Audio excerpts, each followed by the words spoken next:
வணக்கம். நமக்கு என்கிற ஞானத்தையும், வேத ஜோதிட ஞானத்தையும், ஆன்மீக ஞானத்தை வழங்கிய அனைத்து குருமார்களுக்கும் நன்றி. என்ற அதே வேளையில் இது ஒரு ஜோதிட விளக்க வீடியோ. விருப்பம் உள்ளவர்கள் தொடர்ந்து பார்க்கலாம். நமது 18 வியூஆர் யூடியூப் சேனலை சப்ஸ்கிரைப் பண்ணியிருக்கின்ற அனைத்து தோழிகளுக்கும் நமது நன்றிகள். சரி, இன்றைக்கு ஒரு ஜாதகம் பார்க்க போறேன். ரொம்ப ஒரு 95ல பிறந்தவர் தான். ஓகேங்களா?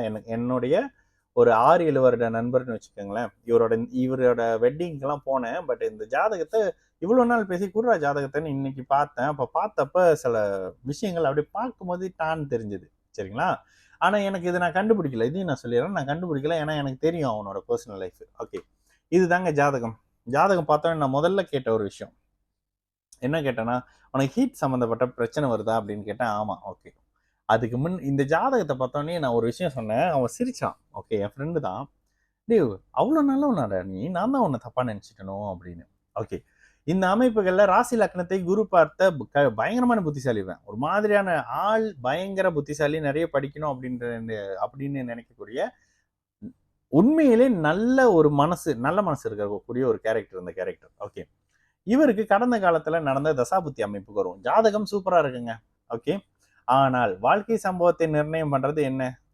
ப்ரீவியஸ்ல அவருக்கு சுக்கிரதசை. மீன லக்னக்காரங்களுக்கு சுக்கிரதசையும் சூரிய தசையும் வரக்கூடாது வரக்கூடாது வரக்கூடாது அப்படின்னு தலைப்பாடா அடிச்சுக்குவோம் பாருங்க பல இடத்துல. ஏன்னா அது அவங்க வாழ்க்கையை டைவெர்ட் பண்ணி தேவையில்லாத சில அமைப்புகளை பண்ண வைக்கும். நல்ல வேலையாக அப்ப எப்படிங்க அவருக்கு படிப்பை கொடுத்துருக்கு? படிப்பு கொஞ்சம் ஸ்ட்ரகிள் பண்ணி தான் படிச்சிருக்காரு. ஆனாலும் இந்த இடத்துல அவர் படிப்பதற்கு ஒரே காரணம் தான். என்ன காரணம் அப்படின்னா, 12ஆம் இடத்துல நண்பரோட வீட்டுல மறைந்த சுக்கிரன். அதே நேரத்துல அவர் சில ஃப்ரெண்ட் இல்ல, பர்சனலான சில விஷயம் கூட சொல்லுவார்ல. ஸோ அந்த அமைப்புல சில விஷயங்கள் சொன்னாரு. சந்திராதியோகத்துல இருக்கக்கூடிய சுக்கிரன் அப்படின்ற இந்த 2 ரீசன்னால அவருக்கு படிப்பு கிடைத்தது. காதல்ன்ற பேர்ல அடுத்தடுத்து ஏமாற்றங்கள் கிடைத்தது. ஓகே, இதுல திருமணமும் நடந்தது. திருமண அமைப்புகளும் உங்களுக்கே தெரியும். 12ல இருக்கக்கூடிய சுக்கிரன் அப்படி ஒரு சரியான சுக்கிரன் இல்லை. ஏன்னா அவரு தான் 8ஆம் அதிபதி. 8ஆம் அதிபதி 12ல விரயம் பண்ற சில அமைப்பு அப்படின்னு எல்லாம் நடந்து கிடந்து முடிஞ்சாச்சு. இப்ப கேள்வி என்ன? இன்னொரு வாழ்க்கை கிடைக்குமா? இன்னொரு வாழ்க்கை கிடைக்குமான்னொடனே நான் எதை பார்ப்பேன் அப்படின்றது. ஓகே, நான் என்னத்தை பார்த்தேன்? முதல்ல இன்னொரு வாழ்க்கைன்னொடனே நான் 5ஆம் பாவகத்தை பார்த்தேன். 5ஆம் பாவகம் பாவகாதிபதி சூப்பரா இருக்காங்க. குரு 5ஆம் இடத்தை பார்க்கிறாரு. சந்திர திசையில இவருக்கு குழந்தை அமைப்புகள் இருந்தே ஆகணும். அப்படின்னா உங்களுக்கு சூரியனோட அமைப்புகள்ல இவருக்கு திருமணம் நடந்தாகணும். ஓகேங்களா? அப்ப இந்த இந்த விஷயத்துல அவர்கிட்ட நான் சொன்ன விஷயம், இப்பொழுது நடந்துட்டு இருக்கிற அஷ்டம சனி முடியணும். என்னவா இருந்தாலும் இப்ப நீங்க என்ன விஷயம் பார்த்தாலும் இப்ப நான் எதுவுமே பெருசா சொல்ல மாட்டேன். கண்டிப்பாக இந்த சூரிய தசையில அஷ்டம சனி நோய்களை முதல்ல கொடுத்துருவோன்னே, ஆமா கால் வலி இருக்கு, அட்மிட் பண்ணலாமான்னு யோசிச்சுக்கிட்டு இருக்கேன். இதுக்கு அடுத்ததா 2028க்கு மேல இன்னொரு வாழ்க்கை அறிமுகப்படுத்தப்படும். இது நம்புறீங்களா அப்படின்னு கேட்டா, 7ஆம் பாவகத்தோட தொடர்பு கொண்டிருக்கக்கூடிய புதன் அப்படின்ற அமைப்புகள்ல 7ஆம் அதிபதியில காமம் மாதிரியான சில அமைப்புகளை கொடுக்கணும்ல. அந்த அமைப்புகள்ல அந்த 27 இல்ல 28 இந்த 2 காரணம் 11/7/11 அமைப்புகள்ல நான் கணிச்சிருக்கேன். ஓகேங்களா? அப்ப 27, 28 இந்த இடத்துல அவருடைய அஷ்டம சனி முடிஞ்சு வாழ்க்கையில மிகப்பெரிய உயரத்துக்கு வந்திருப்பாரு. அப்ப 2027, 28 போல அவருக்கு கல்யாணம் நடந்து அவருக்கு ஆமா கல்யாணம் நடந்து அவருக்கு சந்திர தசையில சுய புத்தியில எங்க குழந்தை அமைப்புகள்லாம் இருக்கணுங்க. ஆமா, சந்திர தசை சுய புத்தி, சந்திர தசை. ஆமா, அவர்கிட்ட நான் சொன்னது 2031ல கையில குழந்தை இருக்கும், 2வது குழந்தைக்கு பிளான் பண்ணிக்கிட்டு இருப்பீங்க அப்படின்னு சொல்லியிருந்தேன். ஓகேங்களா? இந்த இடத்துல சந்திர தசை சுய புத்தியில கையில குழந்தை அமைப்பு இருக்கும். கண்டிப்பாக இருக்குமா? 100% இருக்கும். இன்னொன்னு, சந்திர தசையில இது அவர் சொல்லல, நான் சொன்னேன். நான் சில இடத்துல நான் அப்படிதான் கேட்பேன்.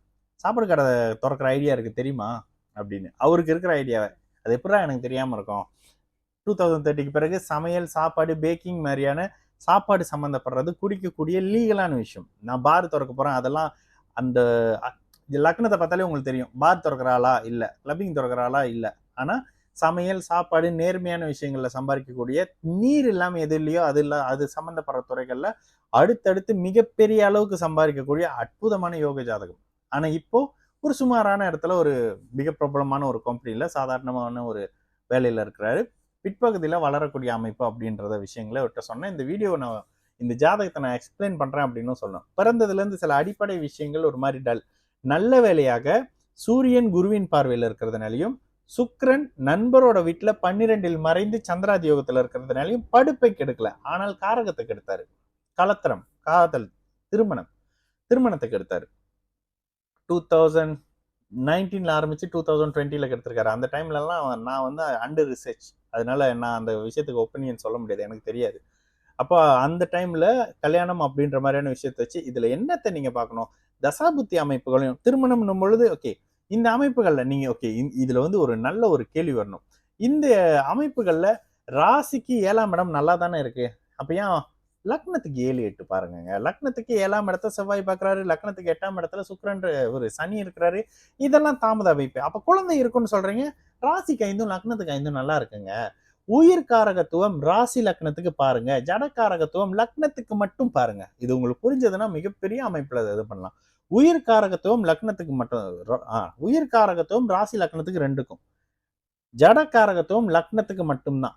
அம்மா மனைவி ராசி லக்னங்களுக்கு வரும். வீடு லக்னத்துக்கு மட்டும்தான் வரும். குழந்தை அமைப்புகள் ராசி லக்னத்துக்கு வரும். நல்ல எண்ணங்கள் லக்னத்துக்கு மட்டும்தான் வரும். இந்த மாதிரியான சில அமைப்புகள் பாருங்க. குழந்தை அமைப்புகள் அமைப்புகள் இது சரியா வரல. இருங்க. உயிர் காரகம், ஜடகாரகம் 2ம் இருக்கணும். சரி. 7ஆம் பாவகம் நட்பு. எனக்கு விளக்கம் சொல்ல தெரியலங்க. அந்த அந்த குழந்தை அமைப்புனா நான் அழகா சொல்லிடுறேன்.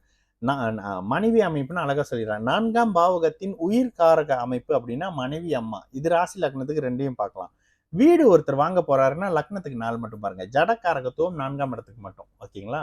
இந்த அமைப்புகள்ல சொல்லிடுறது ஒரு சின்ன வீடியோ தான். ஆனா இதுல நிறைய நீங்க கத்துக்கலாம். அதே மாதிரி பருவத்துல வந்த சூரியன் சந்திரன் ஏன் நல்ல பலனை ஓரளவுக்கு நல்ல பலன் கெடு பலன்களை குறைச்சிக்கிறாங்கன்னு சொல்றேன்ல. ஏன் கெடு பலனை குறைச்சிக்கிட்டாங்க? சந்திராதி யுகத்துல நட்பு ஸ்தானத்துல 12ல மறைஞ்ச சூரியன்றதுனாலையும் சுக்கிரன் என்றதுனாலையும் நட்பு ஸ்தானத்துல 12ல மறைஞ்சு சந்திராதியோகத்துல இருக்கிற சுக்கிரன் அப்படின்றதுனாலையும் குருவின் பார்வையில குருவின் வீட்டுல இருக்கக்கூடிய இவருன்றதுனால சுபத்தன்மையாக இருக்கிறதுனால கெடுதல்கள் குறைவா இருக்கு. கட்டுக்குள்ள இருக்கு. ஆனா நல்லா இல்ல. இந்த பையன் கிட்ட இப்ப நீ உண்மையா நல்லா இருக்கியாடா? இல்லடா நல்லா இல்ல. இதுதான் பதில். அப்ப நல்லா இல்ல. ஓகேங்களா? அப்ப எப்பயில இருந்து நல்லா நான் சொன்னேன் நல்லா இருக்கு போறடா நல்ல ஜாதகம் அப்படின்னு சொல்ல 2030க்கு பிறகு சாப்பாடு கடை திறக்கிற ஐடியா இருக்கு உனக்கு தெரியுமா அப்படின்னு கேட்டேன். தெரியுமே நான் தானே ஐடியாவே பண்ணால அப்படின்னு சொன்னான். இந்த மாதிரி இருக்கிற ஒரு ஜாதகம்ங்க. இப்ப கடகராசின்றதுனால இன்னும் கொஞ்சம் ஃபைனான்சியல் இஷ்யூ உடல் சம்மந்தப்படுற நோய் இன்னும் உடல் சம்மந்தப்பட்டு வரலாம். அந்த கால் விஷயம் சொல்லியிருக்கான். ஆனா வரும் அப்படின்ற மாதிரி. ஆனா எங்கேயும் பெரிய அளவுல இருக்கு பெரிய நெகட்டிவ் ஆகாது. அடிக்கடி வந்து பெசாம செத்துடலாம் போல இருக்கு அப்படின்னு. நான் நம்பவே மாட்டேன். நீலாம் சாவவே மாட்டேன். அதெல்லாம் பூர்ண ஆயுள் ஜாதகம் அப்படின்னு சொன்னேன். நல்ல அருமையான ஜாதகம்ங்க. இப்ப கஷ்டத்துல இருக்காங்க. இந்த மாதிரி தான் நம்ம எல்லாருடைய வாழ்க்கையில இருக்கக்கூடிய பல விஷயங்கள். நல்ல ஜாதகத்தை வச்சிருப்போம். அவயோக திசையில கஷ்டப்பட்டுட்டு இருப்போம். ஃபியூச்சர் மிகப்பெரிய அமைப்புகள் இருக்கும். நல்லா வாழக்கூடிய நல்ல ஜாதகம். மீண்டும் வேற ஒரு வீடியோல சந்திக்கலாம். நல்லது நடக்கும். எல்லோரும் நல்லா இருப்போம். வணக்கம்.